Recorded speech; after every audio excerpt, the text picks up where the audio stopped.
Eu sou o Dr. Fernando Ribeiro, neurologista. Quase 30 anos de medicina, 13 especializações, professor universitário. A vida inteira dedicada a desvendar o cérebro humano. A lógica, o raciocínio, a ciência. Nunca fui de me deixar levar por sentimentos ou superstições.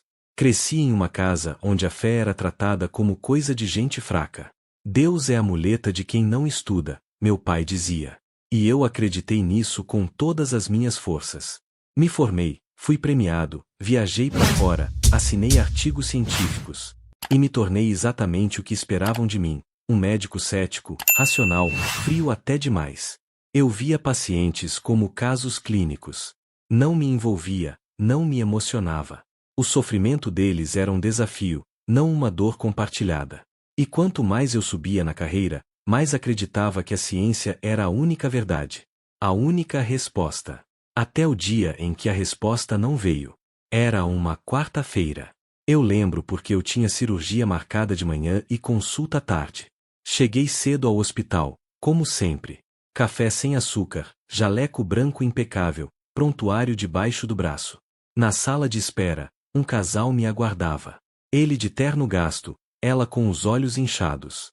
Entre eles, uma menina, uns 6 anos, talvez. Cabelinho castanho, preso num rabinho torto. Ela estava pálida, magra demais para a idade, com um olhar perdido que eu já conhecia bem. Era o tipo de expressão que vem com a dor crônica. Sentei na cadeira, analisei os exames.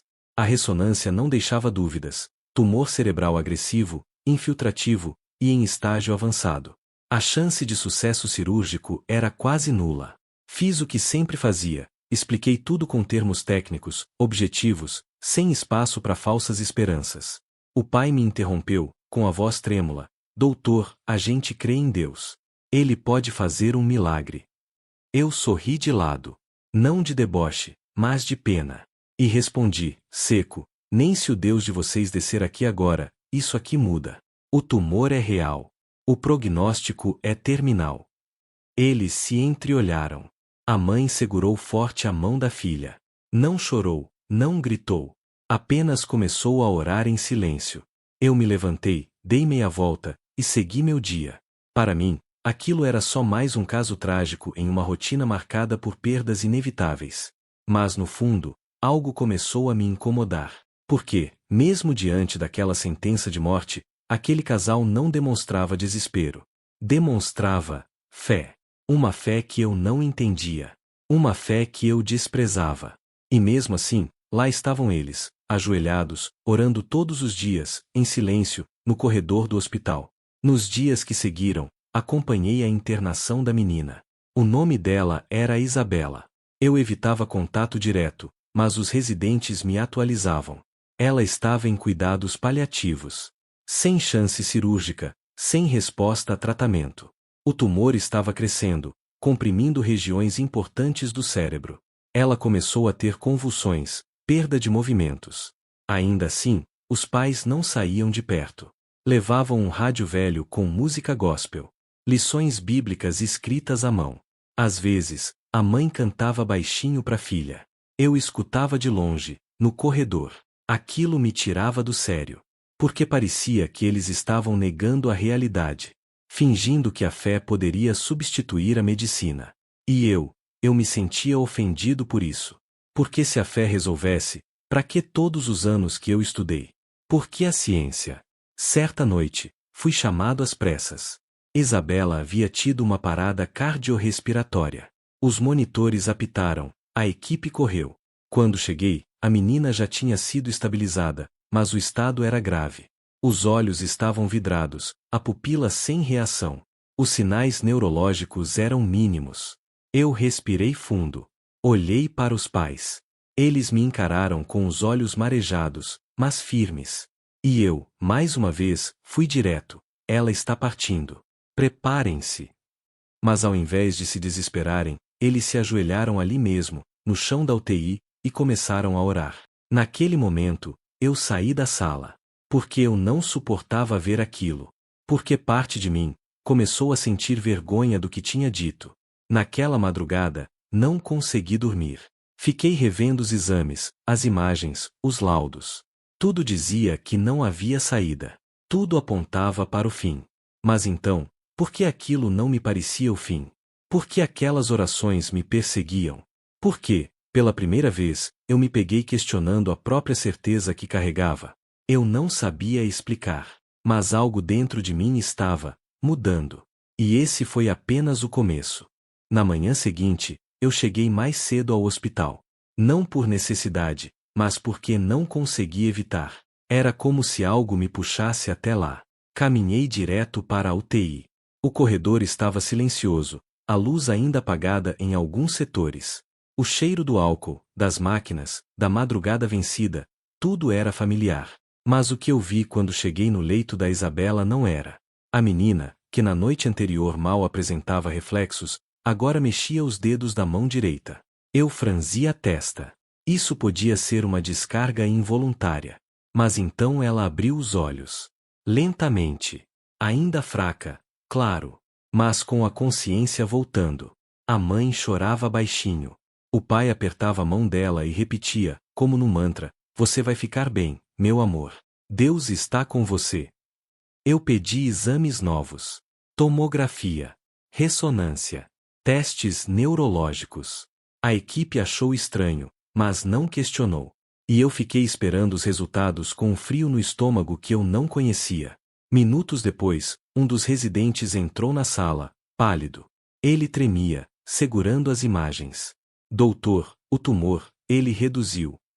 Peguei os papéis, revisei tudo. A massa tumoral estava menor. Não era possível. Aquilo desafiava qualquer lógica médica. Nenhum remédio, nenhum procedimento, nenhuma terapia havia sido aplicada que justificasse aquilo. Eu sentei. Passei a mão no rosto. Me levantei. Saí da sala. Eu precisava pensar. Precisava entender. Mas pela primeira vez na vida, não tinha explicação. Nos dias seguintes, o estado da Isabela continuou melhorando. Ela começou a falar algumas palavras. Depois a se alimentar. As convulsões pararam. Cada exame mostrava mais avanço. A equipe estava atônita. Os médicos murmuravam nos corredores. Os enfermeiros sorriam ao vê-la rir. E os pais? Eles só agradeciam. Em oração. Em silêncio. Sem gritos, sem acusações, sem "eu te disse". Apenas gratidão. Um dia, o pai se aproximou de mim. Me olhou nos olhos. Disse: "Eu sei que o senhor não acredita, mas Deus usou suas mãos também. Obrigado." Aquilo me desmontou por dentro. Eu não consegui responder. Virei o rosto e fui embora. Como eu poderia agradecer por algo que eu mesmo negava existir? As noites passaram e eu comecei a ter insônia. A fé daquela família começou a me perseguir nos detalhes. No sussurro de uma oração, no bilhete de agradecimento deixado na porta, no olhar da Isabela me seguindo no corredor. Eu, que sempre desprezei qualquer crença, comecei a procurar vídeos na internet. Relatos. Testemunhos. Casos inexplicáveis. Eu não dizia a ninguém. Claro que não. Eu era o Dr. Fernando Ribeiro. O homem da ciência. O descrente. O cético. Mas algo estava ruindo dentro de mim. E não era algo pequeno. Era uma parede inteira de convicções. E então, aconteceu de novo. Uma nova ressonância mostrou que o tumor da Isabela havia praticamente desaparecido. Desaparecido. Como se tivesse sido retirado. Como se nunca tivesse existido. Eu segurei aquelas imagens nas mãos e chorei. Pela primeira vez em anos. Não por tristeza, mas por algo que eu nunca tinha sentido antes: humildade. A sensação de que eu não sabia tudo. De que, apesar dos diplomas, das conquistas, dos títulos, havia algo que estava acima. Algo que não se podia ver, tocar ou explicar. Algo que ultrapassava a medicina. Foi nesse dia que eu entrei no quarto da Isabela. Sentei ao lado dela. Ela sorriu. Eu peguei na mão dela, olhei nos olhos dos pais e disse apenas: "Eu vi um milagre." A mãe começou a chorar. O pai me abraçou. E eu deixei. Pela primeira vez na vida, deixei. Não como médico, mas como ser humano. Eu não sabia exatamente no que acreditava naquele momento, mas sabia que não era mais o mesmo. Naquela noite, depois de assumir em voz alta que vi um milagre, algo dentro de mim se rompeu de vez. Eu não era mais o mesmo homem que achava saber tudo. O peso da arrogância que carreguei por tantos anos começou a desmoronar. Pela primeira vez, eu me vi pequeno diante da grandiosidade de algo que não se podia explicar, medir ou dominar. Voltei para casa e fiquei horas parado na sala escura, em silêncio. Sem ligar a TV, sem mexer no celular. Só pensando. Pensando na Isabela. Nos pais dela. No que vi com meus próprios olhos. E, principalmente, em tudo que neguei por uma vida inteira. Era como se meu coração estivesse se abrindo, lentamente, para uma verdade que sempre esteve ali, mas que eu me recusei a enxergar. No dia seguinte, cheguei ao hospital e vi Isabela caminhando devagar, apoiada no pai. Os enfermeiros pararam para ver. Alguns se emocionaram. E naquele momento, eu percebi que aquilo não era apenas sobre medicina. Era sobre algo maior. Algo que se manifestava mesmo quando todos os aparelhos diziam que não havia mais esperança. Quando sentei à minha mesa, havia um envelope. Dentro, uma carta escrita pela mãe da Isabela. Ela dizia: Doutor, nunca se sinta menor por não ter acreditado antes. Até os maiores homens passam por dúvidas. O que importa é o que você viu, e o que isso vai mudar daqui para frente. Deus te ama, mesmo quando você ainda não acreditava em Ele. Aquela carta me desarmou de vez. Eu chorei. Sozinho, no consultório, como uma criança. Não era o choro de dor, nem de arrependimento apenas. Era um choro de libertação. De quem percebeu que passou a vida toda com os olhos vendados. Comecei a lembrar de todos os pacientes que atendi, de quantas vezes fui frio, insensível, impiedoso até. De quantas vezes olhei para uma família desesperada e neguei até o consolo. Eu não falava sinto muito, eu falava não há o que fazer. E agora? Agora eu entendia que há sempre o que fazer. Mesmo que não seja com bisturis ou remédios. Às vezes, tudo o que um paciente precisa é de alguém que acredite com ele. Na semana seguinte, recebi uma proposta para dar uma palestra sobre neurologia em uma universidade conceituada. Recusei. Pela primeira vez, eu soube dizer não a algo que sempre busquei. E em vez disso, pedi férias. Não para viajar, mas para refletir. Para ficar sozinho com aquilo que estava nascendo dentro de mim. Eu comecei a ler a Bíblia. Sim, eu, o cético doutor Fernando. Comecei pelo Novo Testamento. E cada palavra parecia ser escrita diretamente para mim. Sobre orgulho. Sobre dureza de coração. Sobre fé. Sobre milagres. Certa noite, fui visitar a Isabela fora do hospital. Ela já estava em casa, brincando com uma boneca. Quando me viu, correu para me abraçar. E disse: Eu pedi para Jesus te visitar, doutor. Meu coração disparou. Eu não sabia o que dizer. Apenas ajoelhei ali, ao lado dela, e chorei. O pai dela colocou a mão no meu ombro. A mãe me ofereceu um café. E naquele lar simples, com aquela família tão cheia de fé, eu experimentei um tipo de paz que nunca senti em congressos, palestras ou viagens internacionais. Naquela noite, voltei para casa e orei. Pela primeira vez na minha vida, eu orei. Não com palavras bonitas. Não com fórmulas prontas. Mas com verdade. Eu disse: Deus, se o Senhor realmente existe, se foi o Senhor quem salvou aquela menina, então, por favor, me mostre quem eu sou. Me ensina a crer. E ali, sozinho, na sala da minha casa, algo me invadiu. Algo que eu não consigo descrever com termos médicos.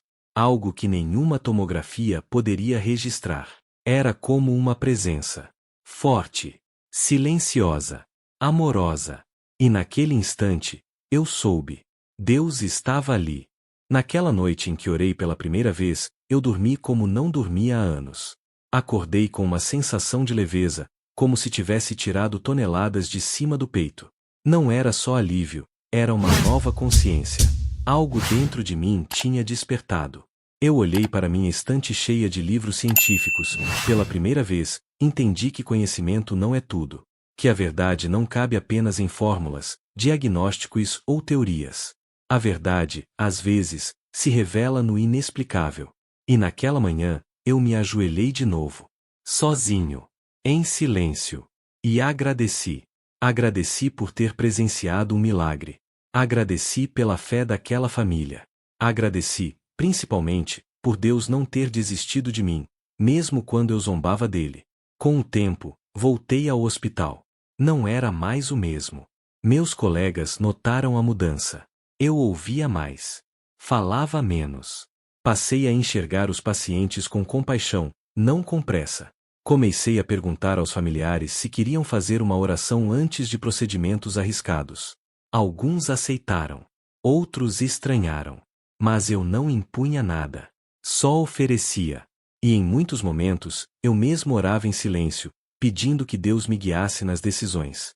Eu, que antes ria de quem acreditava em milagres, agora pedia toda vez que entrava numa sala de cirurgia. E sabe o que é mais impressionante? Eu comecei a ver coisas que antes ignorava. Pacientes com quadros irreversíveis que se recuperavam sem explicação. Pessoas que resistiam a traumas gravíssimos sem sequelas. E cada um desses casos me lembrava: Fernando, você não está mais no controle. E tá tudo bem. Mas não foi fácil. Alguns colegas começaram a cochichar. Diziam que eu estava religioso demais, que havia perdido a objetividade. Um deles chegou a dizer: você era um ícone da razão. Agora virou um fanático. Aquilo me doeu. Mas eu respondi com calma: se acreditar no que vi com meus próprios olhos é fanatismo, então que seja. Eu prefiro ser julgado por crer, do que seguir vivendo como se tudo fosse apenas química e impulsos elétricos. E saí. Sem raiva. Porque dentro de mim, eu sabia, eu era livre. Finalmente livre. Certa manhã, recebi um convite inesperado. Era da escola da Isabela. A diretora me pediu para dar uma palestra aos alunos sobre esperança e ciência. Doutor, a história da Isabela emocionou a todos. Os pais contaram que o senhor foi tocado por aquilo. Queremos que o senhor fale disso. Eu hesitei. Fiquei dias pensando. Não sabia se estava pronto. Mas algo dentro de mim dizia que sim. Que era a hora. E quando o dia chegou, eu subi naquele palco, olhei para as crianças, e comecei com uma frase que eu nunca imaginei que diria em público: olá, meu nome é Fernando. Eu sou médico. E eu vi um milagre. O silêncio foi total. Os olhos atentos. E então eu contei. Do meu ceticismo. Da arrogância. Da frieza. Contei como vi a vida de uma menina ser restaurada contra todas as estatísticas. Como o amor de uma família e a fé deles me transformaram. Como aquele quarto de hospital virou um altar invisível onde eu fui quebrado e reconstruído. No fim, olhei para aquelas crianças e disse: a ciência salva vidas. Mas às vezes, é a fé que dá sentido a elas. Não tenham medo de acreditar. Saí daquela escola com o coração leve. Isabela veio correndo até mim. Me deu um desenho. Era ela, os pais, e eu. Todos com as mãos dadas, em frente a uma cruz. Eu segurei aquele papel com cuidado. E ela disse: você virou meu amigo do céu também. Eu não consegui falar nada. Só abracei ela com toda a força. Porque naquele momento, eu entendi que meu papel no mundo havia mudado. Eu não era mais só um médico. Eu era testemunha viva de que Deus existe. De que Ele age. E de que, às vezes, Ele escolhe os mais duros para revelar o impossível. Anos se passaram desde aquele dia. Isabela cresceu. Hoje, ela tem 12 anos.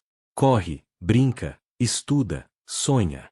Tem uma vida comum, como qualquer criança deveria ter. O tumor nunca mais voltou. Os exames seguem limpos, como se o passado tivesse sido apenas um pesadelo.